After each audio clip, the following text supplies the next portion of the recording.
Good morning everyone. आज का आपका जो चैप्टर चल रहा है दैट इज केमिकल काइनेटिक्स।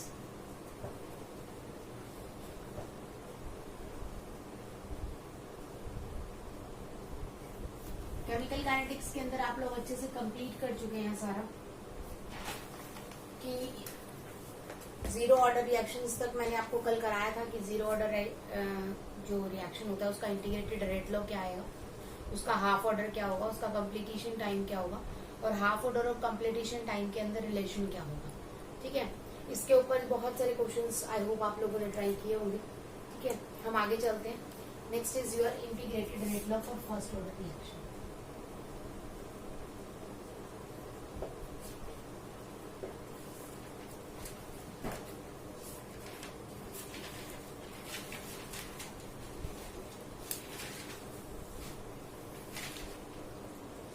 ये आपका सबसे इम्पोर्टेंट टॉपिक है बेटा इस चैप्टर का। बोर्ड को लेकर अगर हम देखें तो integrated rate law of first order आपके एग्जाम में आता है, चाहे उसका डेरिवेशन हो, चाहे उसकी हाफ लाइफ हो, चाहे उसका न्यूमेरिकल हो। ज्यादातर आपको जो क्वेश्चंस मिलेंगे on the basis of first law मिलेंगे। ठीक है, तो हम स्टार्ट करते हैं integrated rate law of first of reaction. मैं कह रही हूँ बेटा ए गिव्स प्रोडक्ट्स। ठीक है, तो फर्स्ट ऑर्डर ऑफ रिएक्शन क्या होती है? जिसका रेट डायरेक्टली प्रोपोर्शनल हो कंसंट्रेशन की पावर 1 पे, उसी को हम क्या बोलते हैं बेटा? First order reaction. This is your order. तो रेट इज इक्वल टू क्या होगा बेटा जी? K इंटू ए। ठीक है, क्लियर है मेरी बात? तो ऐसी रिएक्शंस अगर हम यहीं पर थोड़ा सा स्टडी करें इसे, that is rate is equal to K into A, तो Y is equal to mx बेटा। ये वाला ग्राफ बन रहा है। तो फर्स्ट ऑर्डर रिएक्शन के लिए अगर मैं ग्राफ बनाना चाहूं between rate and A is your क्या है? कंसंट्रेशन। तो रेट और कंसंट्रेशन के बीच में ग्राफ बनाऊंगी तो it will be a straight line. Clear? कल मैं आपको बता चुकी हूँ कल वाले लेक्चर में 3-4 टाइप्स ऑफ ग्राफ्स, उन्हीं को हमें यूज करना है। हमें मैथ ज्यादा नहीं सीखना है। जितनी भी आपको दे रखी हूँ, आपको लाइन्स दे रखी हूँ, इक्वेशंस दे रखी हूँ, आप उन्हें कन्वर्ट करेंगे इन स्ट्रेट लाइन ग्राफ और स्ट्रेट लाइन ग्राफ। तो यहाँ पर स्लोप इज इक्वल टू क्या हो गया आपके पास? That is M. एम यहाँ पर क्या है बच्चा? पॉजिटिव। तो अब तक आपने देखा कि इंटीग्रेटेड रेट लॉ में मैंने एक इक्वेशन ली, ए गिव्स प्रोडक्ट। तो रेट आपका डायरेक्टली प्रोपोर्शनल होगा कंसंट्रेशन की पावर के 1 के, दैट इज ऑर्डर 1 है बेटा। Rate is equal to K into A, that Y is equal to mx। Same graph बन रहा है। तो y क्या है यहाँ पर? रेट। x क्या है यहाँ? कंसंट्रेशन। m क्या होगा? Slope, that is k। Clear है मेरी बात यहाँ तक? ठीक है, समझ आ गया? उसके बाद हम चलते हैं बेटा जी इसके डेरिवेशन, इंटीग्रेशन डेरिवेशन की तरफ। a से आपको मैंने बोला क्या मिले हैं बेटा? प्रोडक्ट्स मिले। ठीक है, जब टाइम 0 होगा तो इनिशियल कंसंट्रेशन कितनी होगी राजे? A0। और जब टाइम कुछ होगा मतलब थोड़े टाइम बाद धीरे धीरे कंसंट्रेशन क्या होगी? इसकी घटेगी। जब इसकी कंसंट्रेशन घटेगी तो मैंने बोला AT बन गई, मतलब कुछ बन गई, एट टाइम T कोई कंसंट्रेशन बन गई जो कि A0 से क्या है? कम है। क्योंकि जैसे जैसे टाइम बढ़ेगा आपके रिएक्टेंट्स कन्वर्ट होंगे जिसमें बेटा प्रोडक्ट्स। क्योंकि आप जानते हैं जिस टाइम पर स्टार्टिंग ऑफ अ रिएक्शन है प्रोडक्ट क्या होगा बेटा? 0। और जब कुछ टाइम होगा मतलब थोड़ा टाइम बीत जाएगा तो आपके कुछ रिएक्टेंट कन्वर्ट हो चुके होंगे किसमें? प्रोडक्ट में। तो यहाँ पर कुछ ना कुछ अमाउंट क्या बन सकता है? x बन सकता है। इसको आप ऐसे भी समझ सकते हैं कि स्टार्टिंग में मैंने इसका ले लिया अमाउंट बेटा a, और इस a में से कुछ घटा, कितना बेटा? x, और वो x क्या बना? आपका प्रोडक्ट। क्लियर होगी मेरी बात यहाँ तक? समझ आया यहाँ तक? ठीक है, उसके बाद हम बात करते हैं बेटा रेट की। तो सबसे पहले rate is equal to minus बोलो डी ऑफ क्या आएगा? AT by DT। This is your rate, simple differential equation वाला। और दूसरा रेट इज इक्वल टू क्या होता है? K इंटू AT की पावर कितना है बेटा? 1। क्लियर होगी मेरी बात? बोथ आर रेट, दोनों के दोनों आपके पास क्या है बेटा जी? रेट। तो आप इक्वेशन फर्स्ट और सेकंड को इक्वेट करेंगे। दोनों इक्वेट करने के बाद आपके पास आ गया D of A T by D T is equal to K into में ए टी। अब बच्चा ए टी वाले एक तरफ और टी उधर ले जाएंगे, तो ए टी इधर ले जाओ, minus D of A T by कितना A T is equal to, उधर ले गई मैं के इंटू में, ये वाला माइनस भी उधर चला जाएगा बेटा जी, माइनस। क्लियर?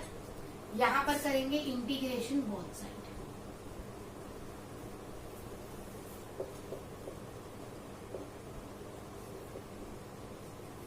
जब आप दोनों तरफ इंटीग्रेशन करेंगे तो आपका देखिए क्या बनेगा, डी ऑफ ए टी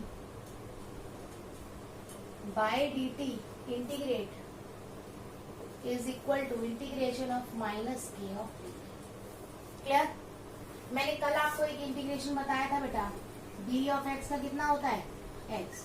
इसी तरह से बोलो 1 बाय डी एक्स का कितना हो जाएगा, वो इज इक्वल यहाँ पर एक, ठीक है। 1 by X into D X का कितना होगा बेटा, एल एन ऑफ एक्स। कितना होगा, L N of X. L N क्या है, नेचुरल पावर से लॉग है, ठीक है। तो यहाँ पर देखो डी ऑफ ए टी, तो ये डी एक्स बन गया, ठीक है। तो है क्या आपका एक तरह से 1 बाय ए टी। इसको अगर लिखें तो कुछ इस तरह से लिख सकते हैं ना,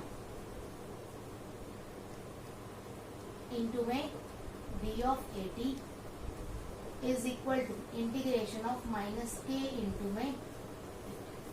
क्लियर हुई बात बेटा मेरी?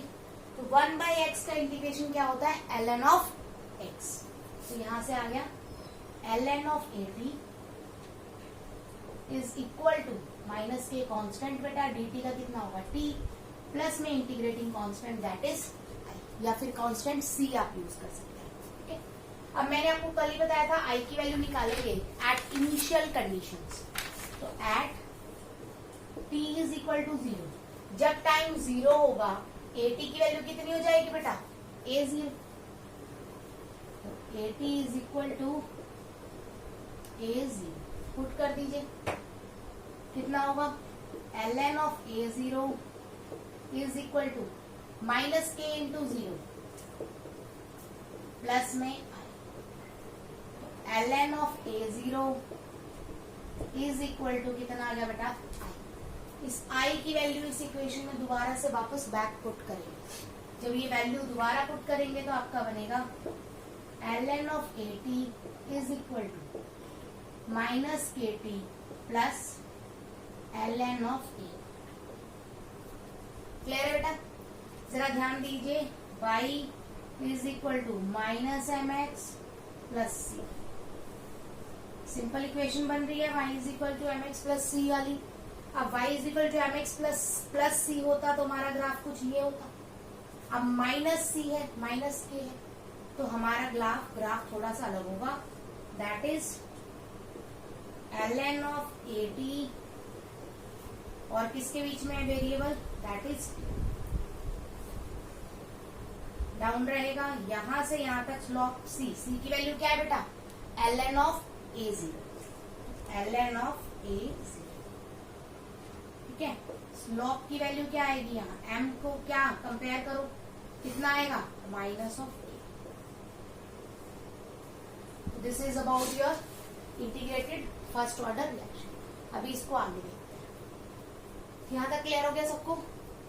आगे हमारे पास इक्वेशन है बेटा, आपके पास क्या इक्वेशन आई है, L N of A T is equal to minus का K T plus L N of A. बेटा इसको इधर ले जाओ, इसको इधर ले जाओ, क्या बनेगा, L N of A T minus L N of A not is equal to minus का के टी, ठीक है। माइनस कॉमन ले लीजिए, के टी इज इक्वल टू कितना बनेगा, L N of A not minus L N of A T.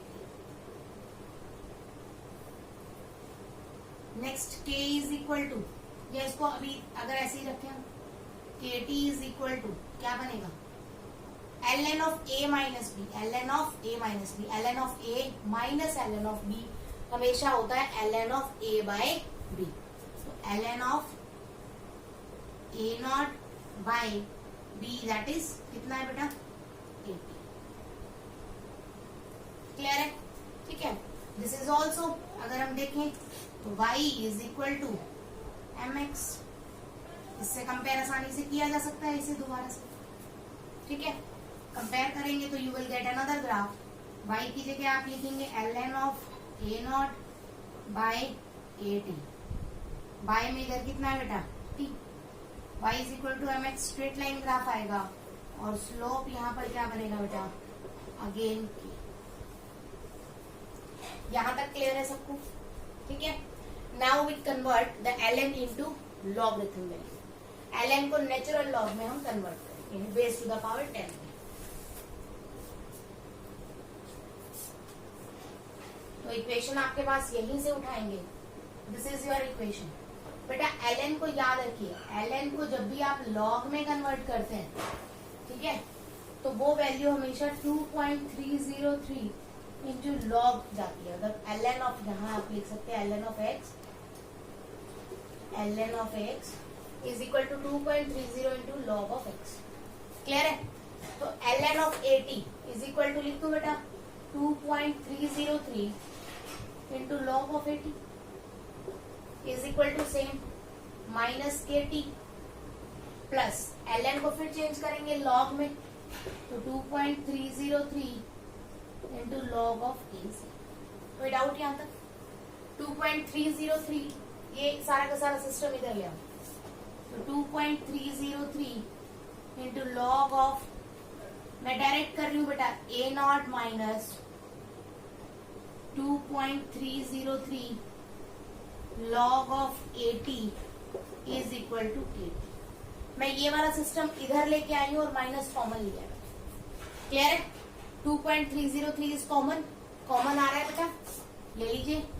तो log of a not minus log of 80 is equal to कितना आ गया 80। 2.303 यहां से कॉमन लिया, यहाँ डिवाइड हो गया। Clear? Log a minus log b again क्या बन जाएगा log a by b। Log a not 80 is equal to k by 2.303 into 80। कोई डाउट बेटा? Again we are comparing y is equal to mx, y is equal to again mx। तो m यहाँ पर क्या आएगा k by 2.303। तो यहाँ पर ग्राफ बनाएंगे हम log of 80 by a not by 80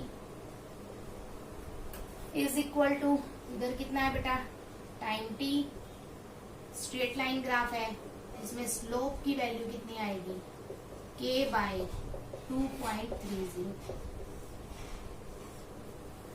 clear है यहाँ तक भाई? ठीक है। y is equal to mx की फॉर्म में भी देख लेते हैं।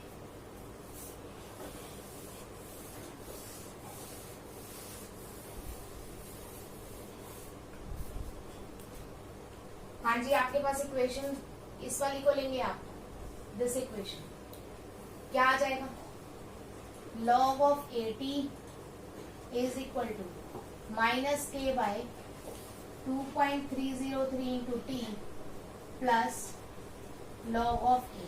मैंने क्या किया है पूरी इक्वेशन में से सिर्फ log ऑफ log के साथ जो 2.30 से कॉमन लिया है, तो यहां से कॉमन आ गया, यहां से कॉमन आ गया, इसके पास नहीं था तो डिवाइड आ गया। That's clear? y is equal to कितना बन रहा है माइनस mx प्लस सी। कर सकते हो कंपेयर यहां से दोबारा। डन। तो यहां से अगर मैं बात करूं y की जगह आपका क्या आएगा log ऑफ 80, इस तरफ मैं बात करूं तो क्या आएगा x क्या है t। नेगेटिव स्लोप है बेटा यहां से यहां। ये जो वैल्यू है इसे इंटरसेप्ट बोलते हैं। c की वैल्यू कितनी आ रही है log of a slope is equal to कितना आएगा माइनस के बाय 2.30। तो आपने बहुत सारे ग्राफ्स बनाए यहाँ पर, ठीक है। इंपॉर्टेंस क्या है ग्राफ्स की? लास्ट ईयर का सीबीएसई क्वेश्चन 5 नंबर का क्वेश्चन था, जो स्टार्टिंग के फेज में आते हैं 1 मार्क वाले में। उसमें आपके 5 ऑप्शंस थे और उसके अंदर एक ग्राफ दिया हुआ था, आपसे स्लोप की वैल्यू पूछ रखी थी, दैट इज एंगल। तो स्लोप आप उसको इक्वेशन में कन्वर्ट किया, उन्होंने इक्वेशन दे रखी थी फर्स्ट ऑर्डर की, आपने उसको रीअरेंज करके स्ट्रेट लाइन की फॉर्म में कन्वर्ट किया। You get your X, you get your Y, you get your intercept and you get your what slope. ये चारों 5 वैल्यूज उसमें पूछ रखी थी और आपका क्वेश्चन सॉल्व। तो बहुत इजी है, ग्राफ आपको बनाना आना चाहिए, क्योंकि नीट और जेई मेंस में सबसे इंपॉर्टेंट है ग्राफ। ग्राफ आपको गिवन होंगे और आपको ग्राफ देख के पहचानना होगा ये कौन सी ऑर्डर का रिएक्शन है। क्लियर होगी बात? ठीक है।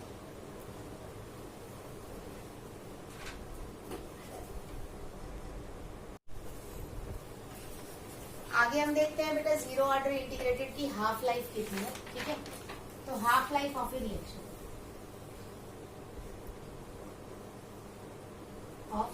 First order reaction, first order integrated की आपकी हाफ लाइफ कितनी होगी?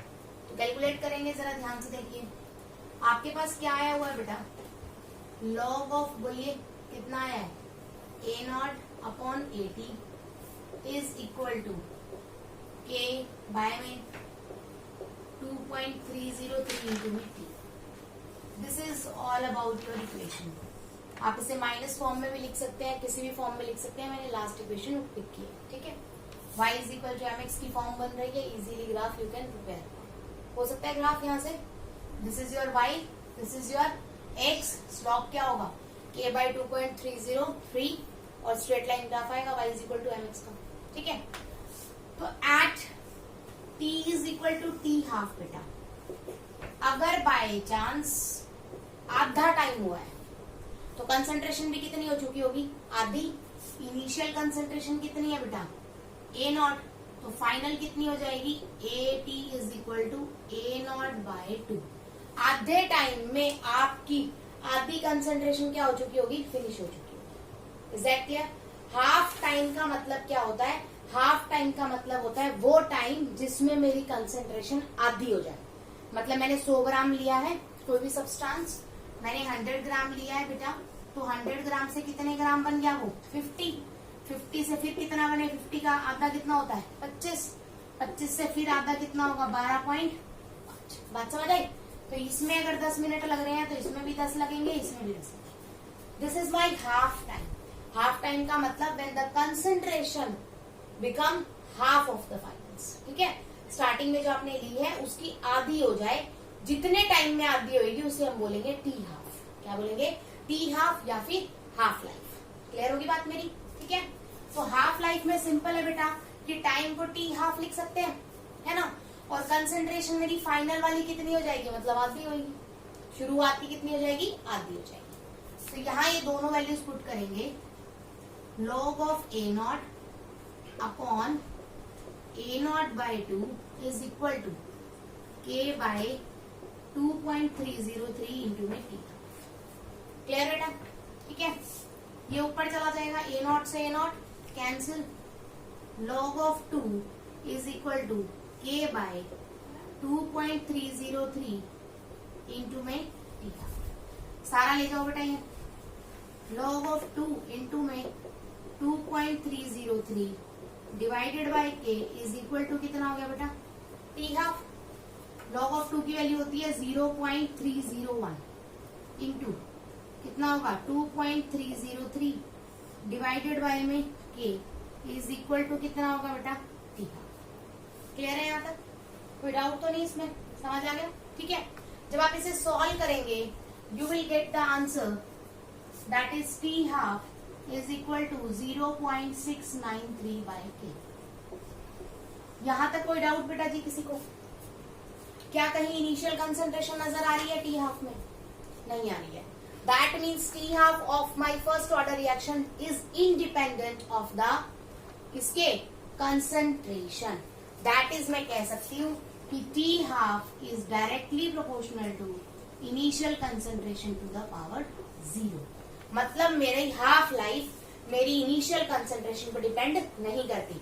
चाहे मैं 100 ग्राम ले लूं, चाहे 50 ग्राम ले लूं इनिशियल कंसंट्रेशन, चाहे 500 ग्राम ले लूं, मेरी इनिशियल कंसंट्रेशन पे मेरी हाफ लाइफ डिपेंड नहीं करेगी। कोई डाउट बेटा यहाँ तक क्लियर होगी बात? अच्छे से समझ आया? तो अगर मुझे टी हाफ और कंसंट्रेशन के बीच में ग्राफ बनाना हो तो डिपेंड तो नहीं करती ना बेटा, डिपेंड नहीं करती तो दैट इज सिंपल, डिपेंड करती ही नहीं है। कोई डाउट यहाँ तक क्लियर हो गया? इसी के साथ हम करते हैं बेटा कॉम्प्लीटेशन टाइम।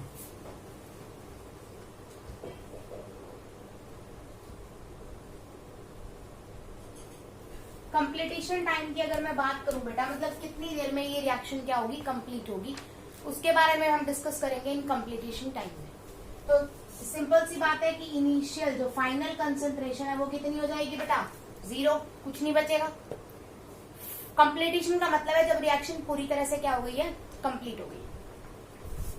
और टाइम की वैल्यू क्या हो जाएगी? T of 100%। क्लियर है बेटा? सेम पुट कीजिए इस इक्वेशन में। लॉग ऑफ बोलो, ए टी क्या है बेटा?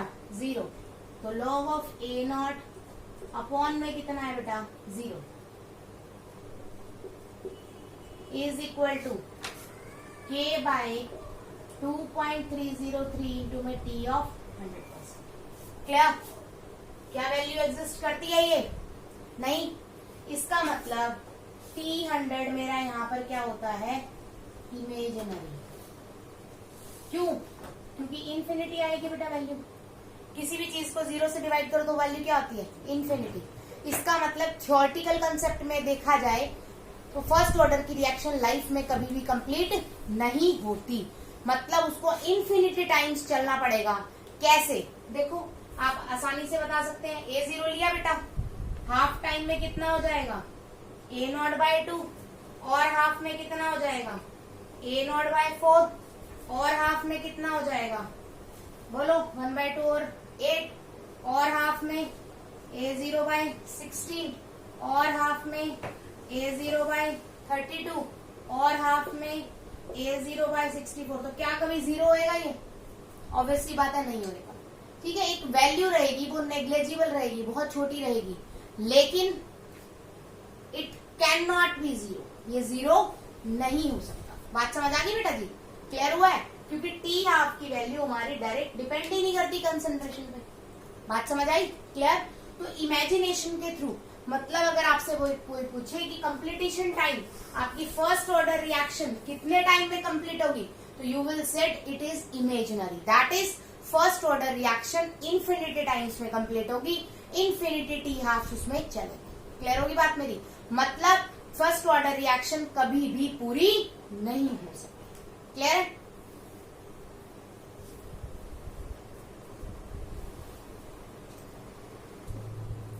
आगे हम देखते हैं exponential, in terms of exponential value आपका फर्स्ट ऑर्डर रिएक्शन क्या कहलाता है। आपने अभी भी किया कि ln of AT is equal to minus KT plus ln of A। This is your equation of first order reaction. ठीक है, तो इसको थोड़ा सा रीअरेंज करेंगे तो आप कह सकते हैं A0 upon AT is equal to KT। कोई डाउट बेटा? नेचुरल लॉग को जब भी आप हटाते हैं ना, इसको यहाँ से हटाते हैं तो वहां वो ई की फॉर्म में चला जाता है। इस फॉर्म में चला जाता है, ई की फॉर्म में। तो सिंपल सी बात है, ये आपको समझ आ गया होगा। तो यहाँ से मैं नेचुरल लॉग हटा रही हूँ, ये बनेगा बेटा A0 upon AT is equal to E की पावर माइनस माइनस आएगा प्लस आएगा, AT माइनस A0 बनेगा ना, तो A0 बाय, हाँ ठीक है, क्लियर है बेटा यहाँ तक? ठीक है, उलट दो इसे,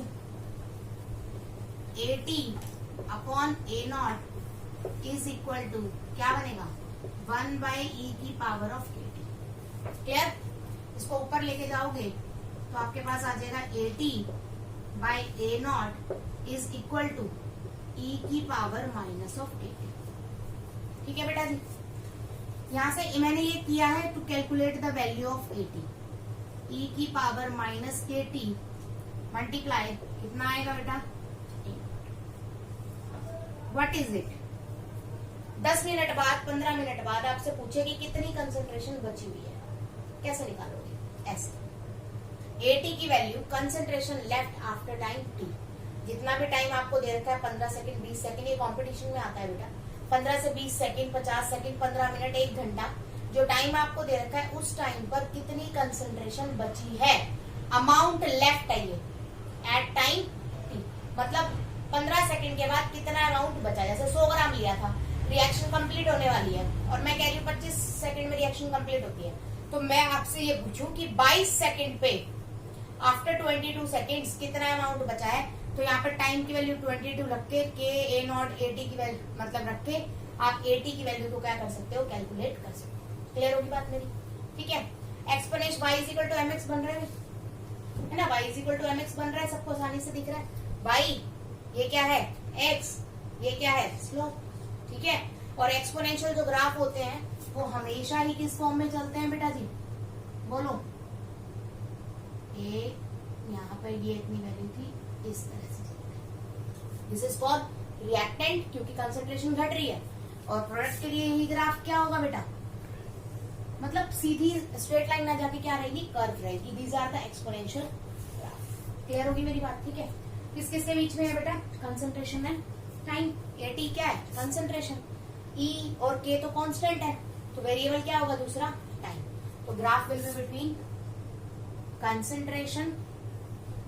कंसंट्रेशन एंड यहाँ पर क्या हो जाएगा आपका टाइम।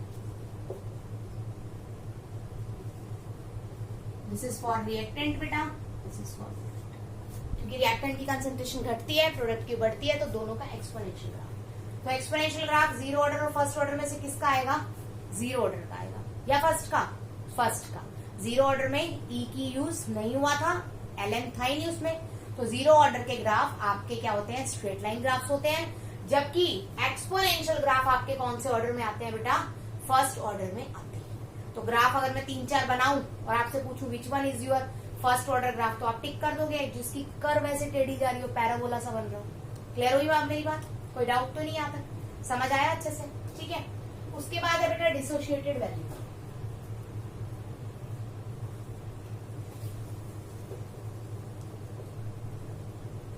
डिसोशिएटेड वैल्यू क्या कह रहा है बेटा, सिंपल, जब टाइम 0 था तब इनिशियल कंसंट्रेशन कितनी थी मेरी बेटा, A0। जब थोड़ा सा टाइम मेरा चेंज हुआ तो मेरी कंसंट्रेशन कितनी बन गई, 80। तो कितनी डिसोशिएट हुई, ये मेरी बची है बेटा, ये मैंने ली थी, तो कितनी डिसोशिएट हुई, इनिशियल माइनस फाइनल, वही यूज हुई है। तो dissociated value is equal to क्या आ जाएगी, A0 माइनस 80।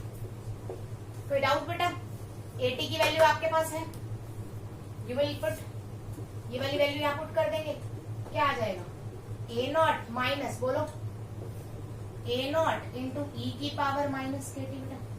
क्लियर है, यहाँ से you will gate A0 common, क्या बचेगा, 1 माइनस ई की power minus KT। This is your dissociated value.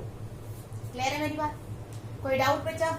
अब डिग्री ऑफ डिसोसिएशन अगर आपको निकालना, इसको रब करते हैं कभी, सिर्फ डिग्री ऑफ डिसोसिएशन रहता है आपका यहाँ से। यस,